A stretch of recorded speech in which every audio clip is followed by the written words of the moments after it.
Good morning, ladies and gentlemen. The topic of today's lecture is the RNA virus and its associated cutaneous syndromes.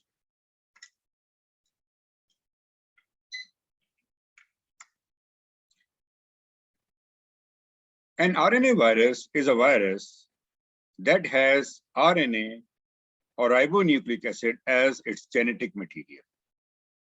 And this nucleic acid is usually a single-stranded RNA, but it may be a double-stranded RNA. The ICTV classifies RNA viruses as those that belong to group 3, 4, and 5 of the Baltimore classification system.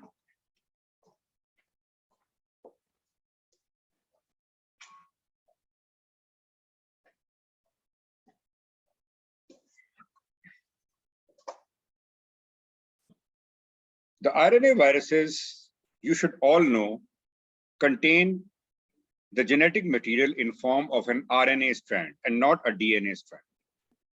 So the RNA viruses replicate their genome via one of the two unique pathways, either by RNA-dependent RNA synthesis. In this method, no DNA is produced, or among the retroviruses group, the RNA-dependent DNA synthesis. That is, this RNA of the virus causes a DNA synthesis that is called as the reverse transcription. And from this DNA, further replication of the RNA viruses occur. The process of synthesizing RNA complementary to an RNA template is called as transcription. That is, the viral RNA is copied, and this copying of the viral RNA is called as transcription. And this is different from the conventional transcription, where DNA is used for copying. The single-stranded RNA viruses and RNA sense.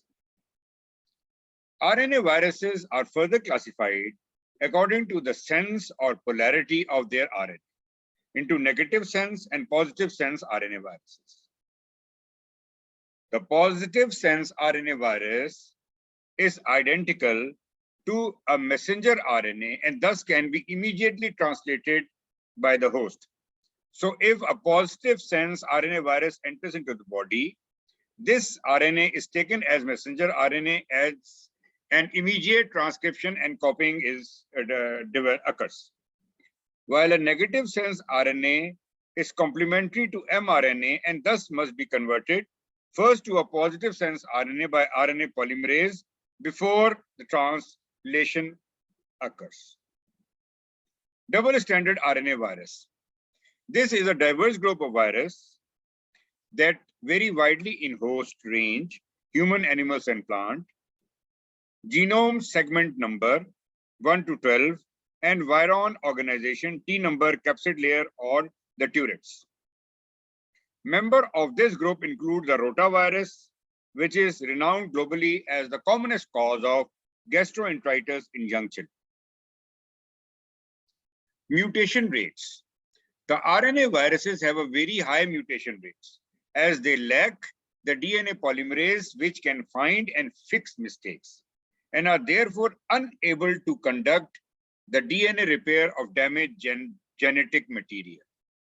So the DNA viruses have considerably lower mutation rates due to the proofreading ability of DNA polymerase within the host cell. So the mutation rates are high among the RNA viruses.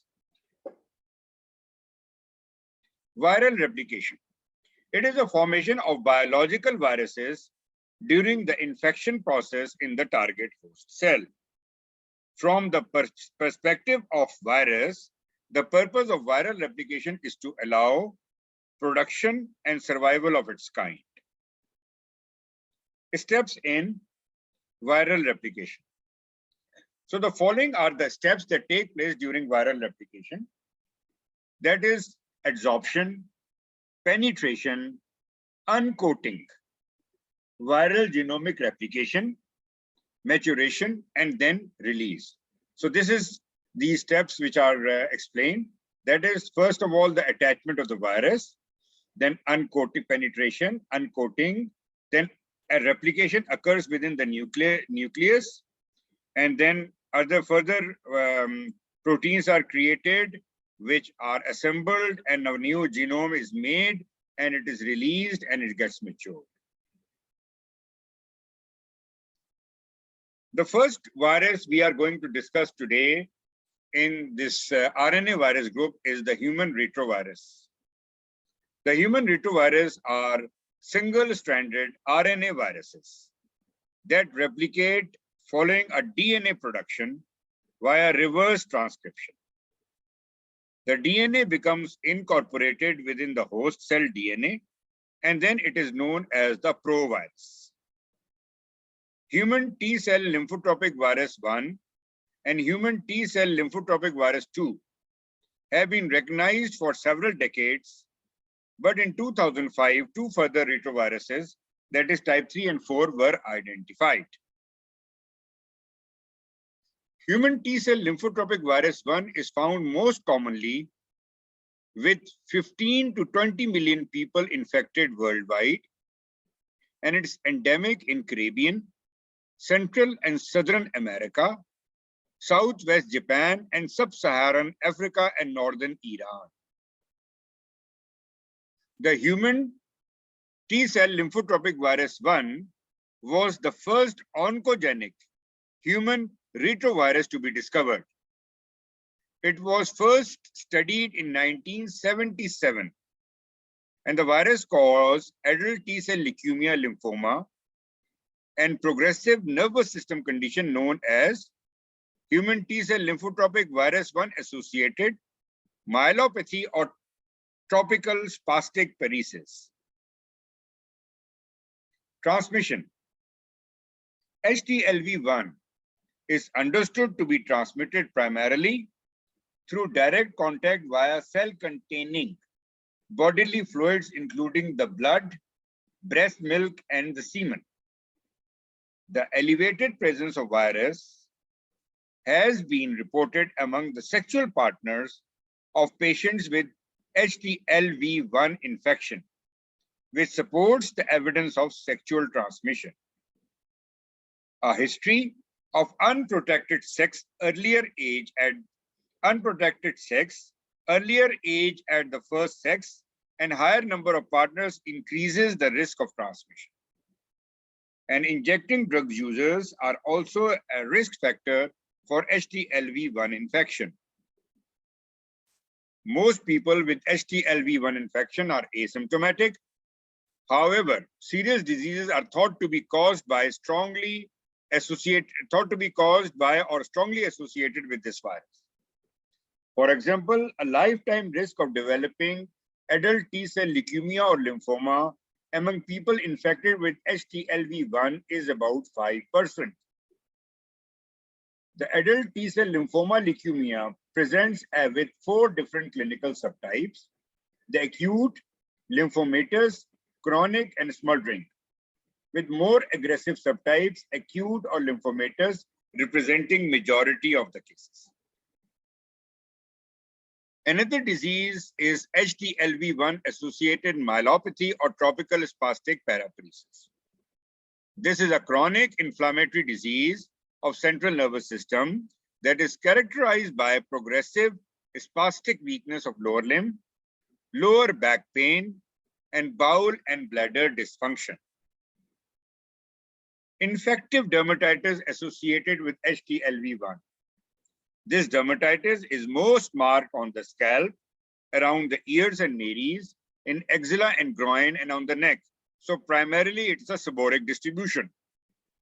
In these areas, there are often erosions and crusting, and there may be watery nasal discharge, blepharitis, and conjunctivitis. The dermatitis is mildly to moderately pruritic, but there is no lichenification. Differential diagnosis includes the seborrheic dermatitis and atopic dermatitis, and complications include lymphadenopathy and anemia. The treatment. Symptomatic treatment of dermatitis is with emollients and application of mild to moderate potency topical corticosteroids.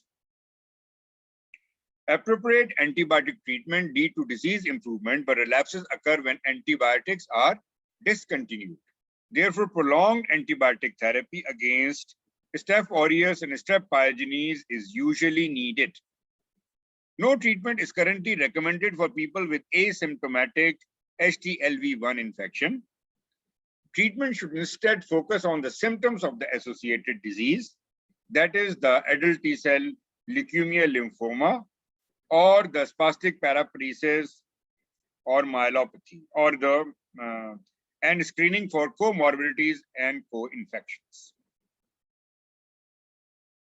Then the second and a very important group of diseases which we are going to discuss now are the viral hemorrhagic fever. The viral hemorrhagic fever is a diverse group of animal and human illness that are caused by 5 different families of RNA virus: the arenavirus, the filovirus, the Bunyan virus, the Toga virus, and flavivirus. All types of viral hemorrhagic fever are characterized by high-grade fever and bleeding disorders and can all progress to shock and death in extreme cases. Etiological agents. The arenavirus include viruses responsible for Lassa fever and Argentine and Bolivian hemorrhagic fever. The Bunyan virus causes hemorrhagic fever with renal syndromes, the Crimean Congo virus hemorrhagic fever, and the Rift Valley fever. The filoviridae, including Ebola and Marburg disease, and the flaviviridae, include the dengue, yellow fever, and 2 viruses that belong to tick-borne encephalitis group. How the hemorrhagic fever virus is transmitted. So these viruses are transmitted by different ways. These viruses are carried in rodent reservoir, are transmitted when humans come in contact with the rodent's urine, fecal material, saliva, or other body excretions. The viruses are also associated with arthropod bite and spread most commonly by a vector mosquito or a tick bite. For example, mosquito causes dengue fever. However, some of these vectors may spread virus to animals, to animal livestock. For example, humans then become infected when they care for or slaughter the animals. Some viruses can spread from one person to another by airborne transmission. This is true with Ebola, Marburg, Lassa, and Crimean Congo hemorrhagic fever. So in these viral hemorrhagic fever, no vector is required. It is also occur indirectly through contact with objects contaminated with infected body fluids like contaminated syringes and needle. There is Ebola hemorrhagic fever and Lassa fever. Pathophysiology. Most viral hemorrhagic fever, however, the etiology of coagulopathy is most likely multifactorial. That is because of hepatic damage, consumptive coagulopathy, and primary marrow dysfunction. Virulence of the infecting agents clearly plays an important role. Sign and symptoms. By definition, since all are viral hemorrhagic fever, we expect fever and bleeding diathesis. Also include is the flushing of the face and chest, petechiae, edema, hypotension, and shock. Malaise, myalgia, headache, vomiting, and diarrhea occur frequently. The definitive diagnosis is usually made at a reference laboratory with advanced biocontaminant capabilities. Lab findings. The lab findings of viral hemorrhagic fever is decreased TLC, particularly decreased lymphocytes, decreased platelet count, increase in liver enzymes, increased PT and PTTK. The bleeding time is prolonged. Hematocrit may be elevated, and serum urea and creatinine may be elevated. Management. The viral hemorrhagic fever requires intensive supportive care Antiviral therapy with intravenous ribavirin may be useful in Guiana virus and any virus, especially the Lassa fever. Interferon may be effective in Argentine or Bolivian hemorrhagic fevers. Vaccines for viral hemorrhagic fever are not readily available, and only few vaccines are available. Prophylactic or preventive ribavirin may be effective for some Guiana virus and arena virus infections. Then viral hemorrhagic fever isolation guidelines. All viral hemorrhagic fever, with exception of dengue patients, should be placed on strict contact precautions, including hand hygiene, double gloves, gown, shoe, leg covering, face shields, and goggles. Because of nosocomial spread of infection. The dengue fever patients the infection is transmitted by the mosquitoes. So such patients should be treated under the malaria nets. Lassa fever, Caribbean Congo hemorrhagic fever, Ebola, Marburg virus may be particularly prone to nosocomial or hospital-based spread. Environmental decontamination is typically accomplished with hypochlorite or phenolic disinfectants. Yellow fever. The yellow fever is an acute viral disease that is transmitted by bite of a mosquito.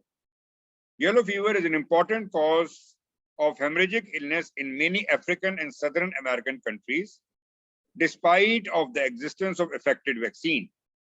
Yellow refers to the jaundice symptom that affect some patients. So yellow fever is caused by a yellow fever virus, which is a flavivirus belonging to family Flaviviridae, which is a positive sense single-stranded RNA virus. So this is the main distribution of yellow fever seen in mid-Africa and northern portion of Southern America, including the Brazil, Colombia, Peru, and Bolivia, and Venezuela. So it is spread by Aedes aegypti mosquito. The dengue fever is also transmitted by the same insect. Yellow fever begins after an incubation period of 3 to 5 days. In mild case, only fever and headache develops. 15% develop severe form of illness, which is quite a high percentage, which is the toxic phase. And this is characterized by fever, chill, bleeding into the skin, and paradoxically slow heartbeat, headache, back pain, and extreme prostration. Jaundice appear in second or third day. In the final stage, there is marked tendency to hemorrhage internally, and characteristically coffee ground vomitus contain blood. Patient may lapse into delirium and coma because of acute hepatic failure, followed by death in 50% of the cases who enter the toxic phase. During epidemic, the fatality rate is as high as 85%. Diagnosis. Yellow fever is difficult to diagnose, especially during the early stage. A more severe case can be confused with severe malaria, leptospirosis, fulminant viral hepatitis, dengue hemorrhagic fever, and poisoning. PCR testing in blood and urine can sometimes detect the virus in early stage of the disease. In later stage, we ought to find the antibodies by ELISA or PRNT. The treatment, ribavirin and other antiviral drugs, as well as interferons, are ineffective in yellow fever patients. So the treatment is mainly symptomatic and supportive. The fluid replacement, fighting hypotension, and transfusion of blood derivatives is generally needed only in severe cases.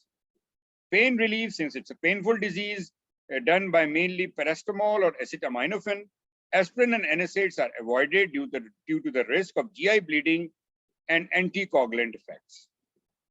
In case that result in acute renal failure, dialysis may become necessary.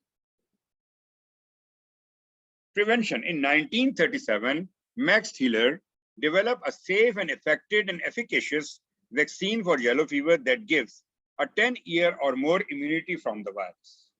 So it is very essential and effective for the short-term travelers and settlers in the endemic areas. Other steps to prevent yellow fever include the insect repellents and protective clothing.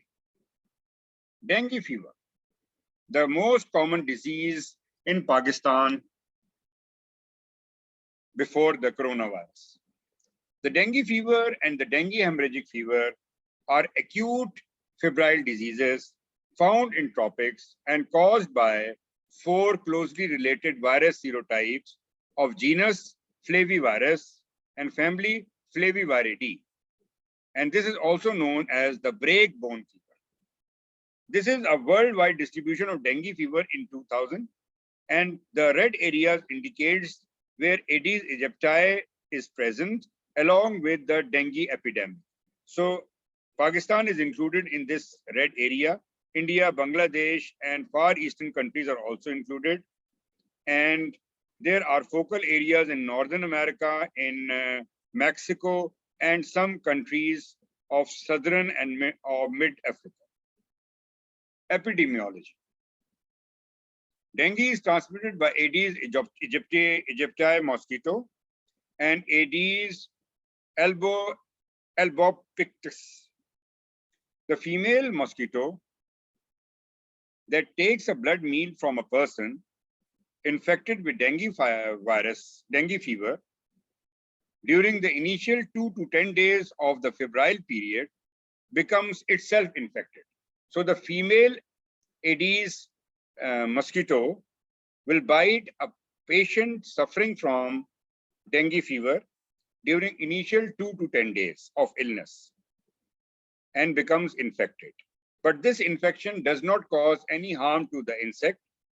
But after 8 to 10 days of remaining in the body of the insect, the virus is spread to other tissues, which include the mosquito's salivary gland and subsequently released into its saliva.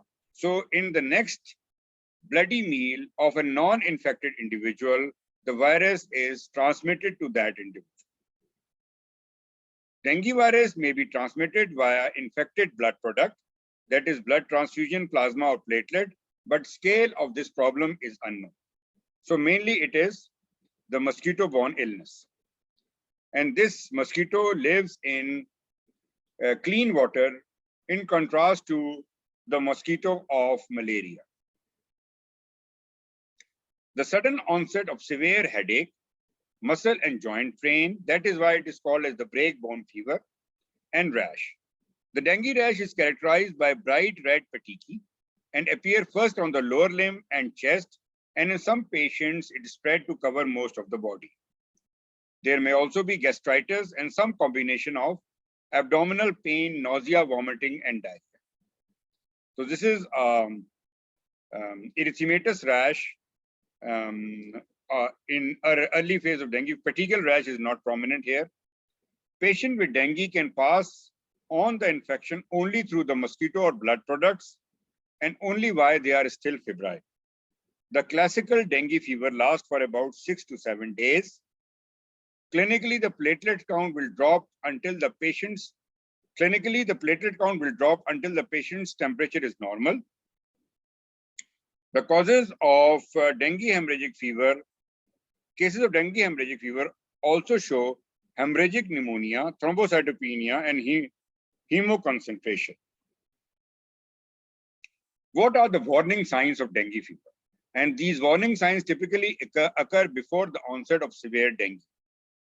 And these warning signs include worsening of abdominal pain, vomiting which does not stop, enlargement of the liver, bleeding from the mouth and other mucosal surfaces, high hematocrit and low platelet count, lethargy and restlessness, and serosal effusions, pulmonary effusion or ascites.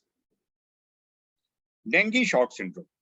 This is characterized by weak and rapid pulse, narrow pulse pressure, cold and clammy skin, and restlessness. Serology and PCR studies are available to confirm the diagnosis of dengue if clinically indicated. So these are the symptoms of dengue fever.